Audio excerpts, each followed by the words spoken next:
Bonjour à tous, bienvenue pour ce nouveau podcast du Padre Blog. Ici le père Gauthier de Chaillet, aujourd'hui nous allons lire un peu de poésie. À la faveur du confinement, une vidéo est ressortie ces derniers temps sur les réseaux sociaux. Il s'agit d'un extrait étonnant de l'émission Le Grand Échiquier du 24 décembre 1981, où on voit l'actrice Madeleine Renaud, qui est une actrice déjà en fin de carrière, qui va décéder en 1994, et qui prend le temps, en cette veille de Noël, de dire un poème de Paul Claudel. Elle était proche de Paul Claudel par son mari, Jean-Louis Barrault, et elle avait fait plusieurs spectacles sur Paul Claudel, et là elle ose, à la télévision, à une heure de grande écoute, devant un public médusé et assez étranger à Claudel, elle ose dire ses vers, dans un moment de grâce complètement bouleversant, et j'ai trouvé que c'était formidable qu'on puisse partager ça aussi sur les réseaux sociaux qui sont tout autant étrangers à la poésie que l'était la télévision de cette époque-là. Et du coup, je me disais que c'était une bonne chose de relire avec vous ce poème aujourd'hui, et puis de lire deux autres textes, un de Claudel et un de Péguy. Alors j'ose me lancer, moi qui ne suis pas acteur, mais dans cette lecture de ce très beau texte, La Vierge à midi. Il est midi. Je vois l'église ouverte, il faut entrer. Mère de Jésus-Christ, je ne viens pas prier, je n'ai rien à offrir et rien à demander. Je viens seulement, mère, pour vous regarder pleurer de bonheur, savoir cela, que je suis votre fils et que vous êtes là. Rien que pour un moment, pendant que tout s'arrête, midi, être avec vous, Marie, en ce lieu où vous êtes. Ne rien dire, regardez votre visage, laissez le cœur chanter dans son propre langage, ne rien dire, mais seulement chanter, parce qu'on a le cœur trop plein. Comme le merle qui suit son idée en ces espèces de couplets soudains. Parce que vous êtes belle, parce que vous êtes immaculée, la femme dans la grâce enfin restituée, la créature dans son honneur premier et dans son épanouissement final, telle qu'elle est sortie de Dieu au matin de sa splendeur originale, intacte, ineffablement parce que vous êtes la mère de Jésus-Christ, qui est la vérité entre vos bras, et la seule espérance et le seul fruit. Parce que vous êtes la femme, l'Éden de l'ancienne tendresse oubliée, dont le regard trouve le cœur tout à coup et fait jaillir les larmes accumulées. Parce que vous m'avez sauvé, parce que vous avez sauvé la France, parce qu'elle aussi, comme moi, pour vous, fut cette chose à laquelle on pense, parce qu'à l'heure où tout craquait, c'est alors que vous êtes intervenu, parce que vous avez sauvé la France, une fois de plus, parce qu'il est midi, parce que nous sommes en ce jour d'aujourd'hui, parce que vous êtes là pour toujours, simplement que vous êtes Marie, simplement parce que vous existez, Mère de Jésus-Christ, soyez remerciée.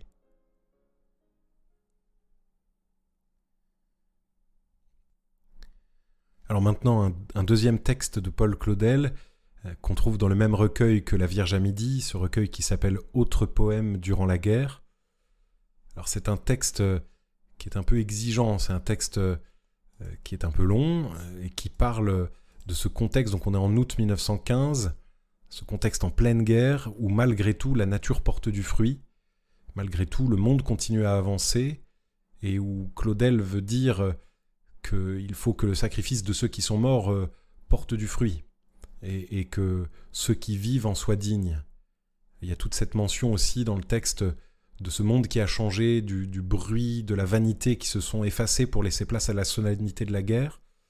Je trouve que dans notre contexte de confinement, dans notre contexte dramatique et sans doute dans le contexte qui va s'ouvrir dans le monde de demain, qui va nécessairement être un nouveau monde, il y a une forme de mise en garde pour que nous ayons à cœur de faire quelque chose d'utile de ces temps que nous vivons maintenant, et surtout pour que demain nous puissions vivre autrement, que nous ne revenions pas comme si de rien n'était à ce que nous vivions avant.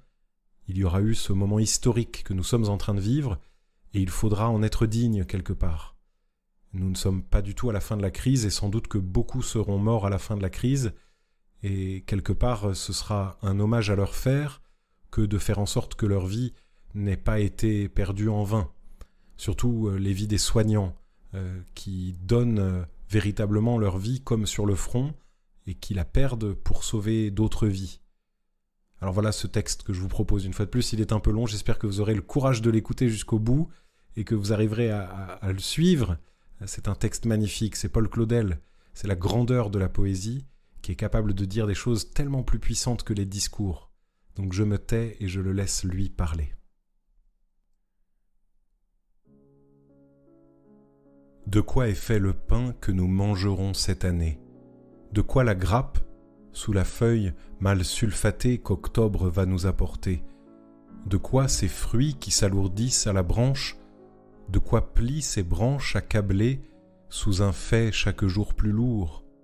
Dites de quoi ces fleurs qui déjà ne sont plus et se lissent si court embaumèrent notre sombre dimanche. Le mari qui est parti, le maître qui n'est plus là, le père qui ne reviendra pas. Ces fruits sont faits de leur absence. Ce que goûtent ces fruits si beaux, ce que sentent ces fleurs, c'est la mort. C'est en eux que ces champs labourés sans eux et sans eux moissonnés, à grand effort, préparent une nouvelle semence.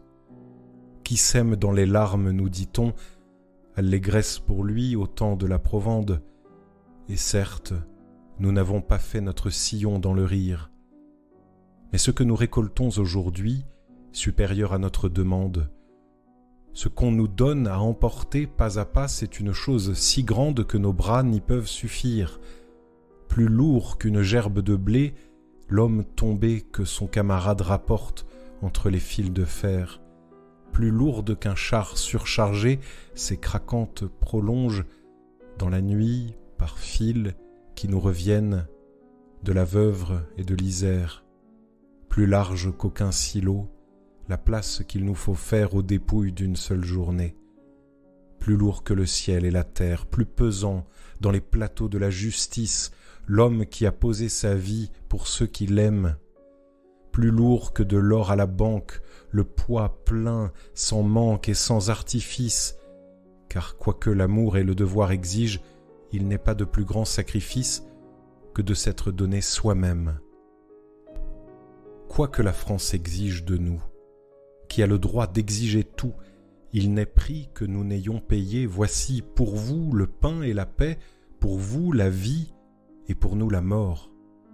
À cause de ce grand peuple derrière nous qui ne nous connaît pas, de cette foule derrière nous qui dort, la mort que nous avons préférée, la mort qui est dure pour nous aussi et dont nous aurions su, comme vous, nous passer, la fin qui est tellement injuste à notre âge, la valeur de ce grand héritage pour vous dont nous sommes débarrassés, nous y avons engagé notre vie, pensez-y, et si ce n'était pas assez, du moins, nous ne pouvions faire davantage.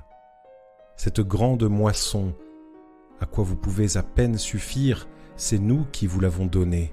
Nous, tout l'homme de 1915, nous la classe de toutes les classes, c'est en nous que le grain amer fut semé qui devait absolument être semé, c'est en nous que vous avez vu grandir et jaunir et se préparer cette moisson que l'on fait à voix basse. On s'y est mis, tout le monde, on a donné sans comprendre, tous à la fois, les vieux, les femmes, les enfants, avec les vieux chevaux branlant le labour qui était comme un acte de foi, et la chose que nous avons vue autour de nous monter et se déployer mois par mois, la voici enfin à nous, on ne sait comment. Voici tout le fruit de l'année rentré, pesant à notre âme comme à notre chair. L'amour est plus lourd que la haine. Point d'épi sous le vent de la batteuse qui ne soit la vie d'un être cher. Le fruit de la terre, pour nous qui vivons, et sous la terre, celui qui nous l'a conservé à grand-peine. plus lourd qu'un tort non réparé, le bienfait dont nous sommes de toutes parts surpassés, le don qu'il est impossible de rendre. Dans ce bien dont nous sommes saisis de tous côtés, dans ce vaste héritage accumulé, nous savons que, comme dans la grappe et le blé, le meilleur ne nous est pas adressé, le sens que nous ne pouvons pas comprendre.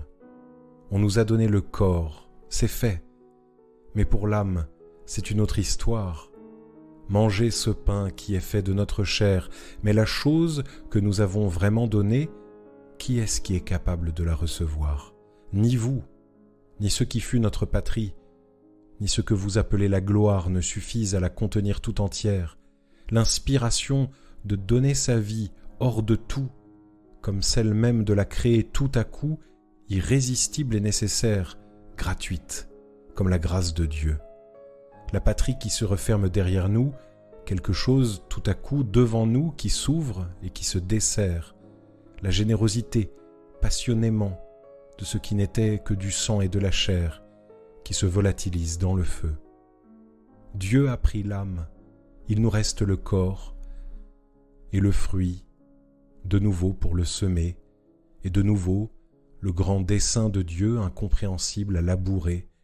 Dieu incompréhensible aux frères, et vous avez passé de son côté, lent, avec toutes ces saisons au complet qui est achevée, et de nouveau une autre année qui recommence. Le sacrifice a tiré de nouveau de la terre, à l'intérieur de ce même horizon funèbre qui n'a point changé.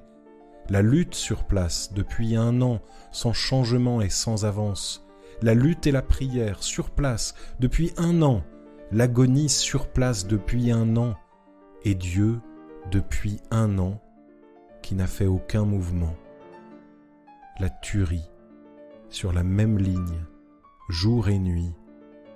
L'herbe verte qui est devenue le grain et point d'autre espérance pour demain que cette poignée de froment. Point d'autre prise sur Dieu que ces corps entre nos mains comme de l'or de nos pères et de nos enfants, silencieux comme lui. L'ensemencement demain, mais aujourd'hui la moisson, sac à sac, dans le grenier de notre maison, toute chose transformée en sa valeur. Demain, ce que nous allons semer et racheter avec, mais aujourd'hui la possession. Aujourd'hui tous ces morts pour sauver la France, échapper à toute autre vocation que celle-là qui fut la leur. Le placement, plus tard, mais aujourd'hui le capital intègre qui est entre nos mains, l'amour qui ne nous sera pas ôté, les morts qui ne nous seront pas ôtés, tout ce grand bien, quoi qu'il arrive, qui nous est accru et qui de nous déjà n'est plus distinct, la douleur qui est pour aujourd'hui, l'espérance qui est pour demain, le fruit qui est pour l'éternité. Si nos frères n'étaient pas morts, et comment aurions-nous recueilli ce vaste héritage? Comment les tiendrions-nous tout entiers? Tout ce à quoi nos bras humains ont droit, l'âme est à Dieu, le corps et pas davantage, le corps mort, mais qui va ressusciter tout à l'heure, la lourde croix de nos frères sur nous, à la mesure de la nôtre, comme un gage de leur visage tout à l'heure et de leur baiser. Si nos frères n'étaient pas morts, comment aurions-nous su ce qu'il y avait dans notre cœur? Comment ces eaux auraient-elles jailli? Comment aurions-nous fait cette trouvaille en nous, ce point vital que nous appelons la douleur, la vérité enfin au fond de nous, ces amères eaux en nous pour tout purifier, qui ne sont point seulement des pleurs, mais la source même de la vie. Si nos frères n'avaient pas été fauchés, comment aurions-nous fait pour être jamais aussi seuls? Rien que notre regard n'embrasse. La plaine rase, à perte de vue, tout est fini, et çà et là un troupeau de moutons dans les éteules. Si la moisson tout entière n'avait pas été fauchée et mise en meule, comment Dieu tiendrait-il tant de place?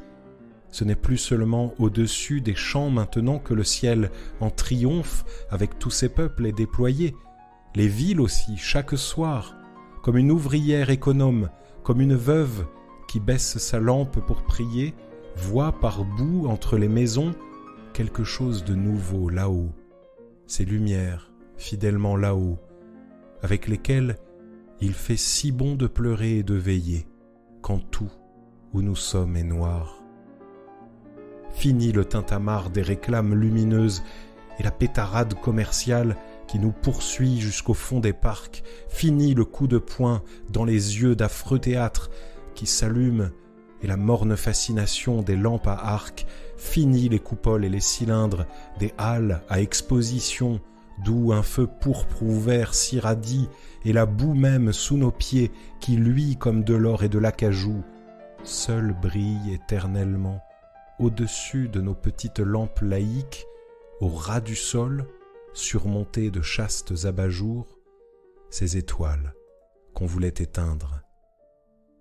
Paris séparé par le milieu dans la nuit comme une chose ouverte, préparé à ce fleuve qui lui arrive, un port sans anneaux, assez mûr pour le commerce, Paris depuis 1 an dans le serment de cœur et dans la pénitence de Ninive, une ville derrière ces longs monuments qui retient son souffle et qu'on dirait attentive à ces eaux uniquement qui la traversent.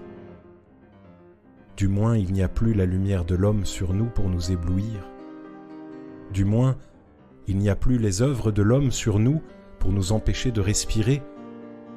Vous étiez tout de même trop peu, ô Père des moissons, modulateur, vaste souffle suave et fort qui conduisait toutes choses ensemble à sa maturité. L'homme vous a cédé du terrain, et voici qu'il ne peut plus défendre sa maison et sa cité contre l'invasion de Dieu. Trop d'épis sous le peigne de la moissonneuse, trop de nos frères, comme des fruits qui grêlent sous le premier vent d'automne, ont fait des champs et de notre âme un désert. Nous vous avons fait trop de place, vous nous avez pris trop de choses, ô mon Dieu, toutes celles qui nous paraissaient bonnes, pour que vous fassiez désormais quoi que ce soit sans nous, sans ce cœur que nous vous avons donné, sans ces frères que nous avons joints à votre couronne. Vraiment, vous nous avez coûté trop cher. Il y a une grande alliance bon gré, mal gré entre nous désormais. Il y a ce pain que nous vous avons offert, ce vin que nous vous avons tendu, non pas d'une main qui tremble, nos larmes que vous avez recueillies, nos frères que vous partagez avec nous, laissant ce qui est semence à la terre. Il y a ce sacrifice vivant chaque jour, dont nous vous procurons la matière, ce calice où nous avons bu ensemble. Ce pain, ce vin que vous avez acceptés, ils sont à nous. Entre nous, ce n'est plus vous maintenant qui êtes le seul à donner dans ce grand plan de votre volonté en marche qui ressemble à une aventure. Nous avons pris personnellement intérêt. C'est nous-mêmes qui sommes engagés. Nous avons fait masse de notre avoir avec vous. C'est en vous que nous avons tout capitalisé. Nous sommes du côté sûr. Puisqu'on nous a arraché le cœur, profitons-en. Que craindre? Et quel risque avons-nous encore à courir? La terre est nue et notre compte est net. Nous n'avons plus rien à donner. Nous n'avons plus d'autres mots à vous dire. Non pas dans ce qu'on appelle résignation, mais dans la véhémence, comme la fin de notre désir, sinon que votre volonté soit faite. Nous avons, comme nos frères, une manière aussi pour nous de vous donner notre âme et notre corps. Mais il y a quelque chose de plus lourd à supporter que le poids pour un arbre de ses fruits, le poids pour une mère sur elle de tous ses fils qui sont morts, plus redoutable que votre bras quand il frappe, pourvu qu'on sache ce qu'il fait alors qu'il frappe le plus fort, et c'est votre immobilité, ce lien dont vous êtes liés et qu'il nous faut user avec la prière, cette paix autour de nous qui est grande, cette paix autour de nous qui est grande et dont nous pouvons dire qu'elle est très amère, ce silence dont vous vous taisez, ce sommeil dont nous vous voyons dormir, qui êtes notre Père. Assis parmi nos champs moissonnés, dans le fruit et la désolation de toute la terre, sous ses branches chargées de fruits qui pendent.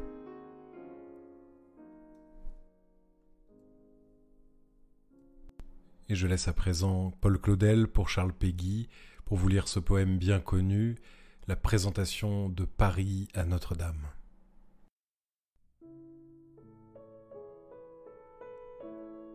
Étoiles de la mer, voici la lourde nef, où nous ramons tout nus sous vos commandements. Voici notre détresse et nos désarmements. Voici le quai du Louvre et l'écluse et le bief. Voici notre appareil et voici notre chef, c'est un gars de chez nous qui siffle par moments. Il n'a pas son pareil pour les gouvernements, il a la tête dure et le geste un peu bref.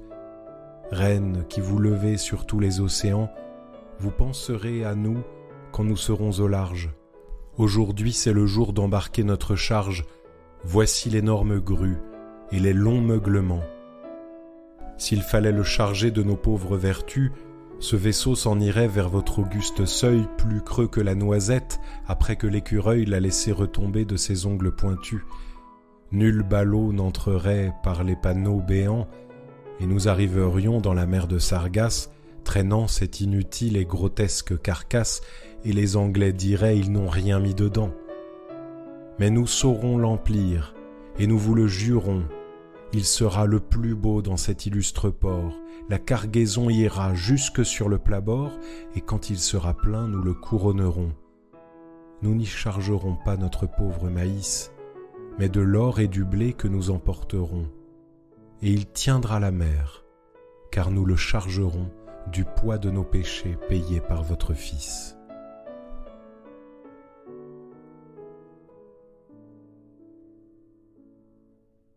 Donc c'est un texte qui présente Paris, qui présente tous les hommes, tous ceux qui se tournent vers la Vierge Marie en lui disant que nous savons quoi lui devoir, c'est-à-dire son oui qui a permis la venue de son Fils, qui a permis le salut et qui permet que nous nous sentions dignes face à elle parce que nous savons que nous sommes sauvés.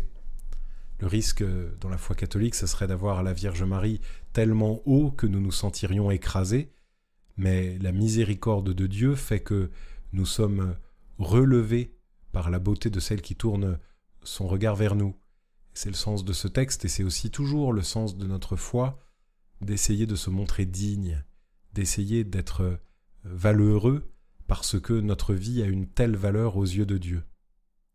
Alors en ces temps d'effort, en ces temps de privation, en ces temps particuliers de combat, eh bien, vivons un peu d'élévation de l'âme, profitons de ces temps que nous avons face à nous pour élever nos cœurs, pour vivre des choses qui ont du sens, et prions les uns pour les autres, pour que dans le monde d'après, nous puissions grandir en sainteté.